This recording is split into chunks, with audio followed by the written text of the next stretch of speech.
জাতীয় নির্বাচনে কোন সুষ্ঠু নির্বাচনের কোন নমুনা আমাদের মাঝে হাজির নেই। আমাদের মাঝে যেটি হাজির আছে, আমরা যে নির্বাচন থেকে শিক্ষা নিতে পারি সেটি হচ্ছে 5 আগস্ট পরবর্তী সময়ে আমাদের ক্যাম্পাসগুলোতে যে ছাত্র সংসদ নির্বাচনগুলো অনুষ্ঠিত হয়েছে, সেই নির্বাচনগুলোকে যদি আমরা মডেল হিসেবে নিতে পারি, তাহলে বাংলাদেশে হয়তো একটি ফ্রি, ফেয়ার এবং গ্রহণযোগ্য একটি সুষ্ঠু নির্বাচন উপহার দেওয়া সম্ভব হবে।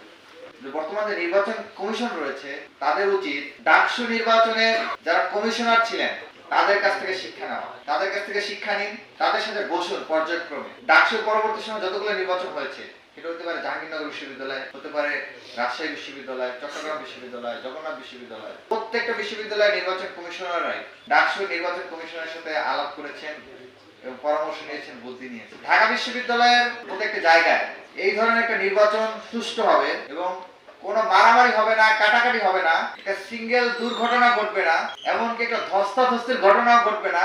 বাংলাদেশের হিস্ট্রিতে বিরল।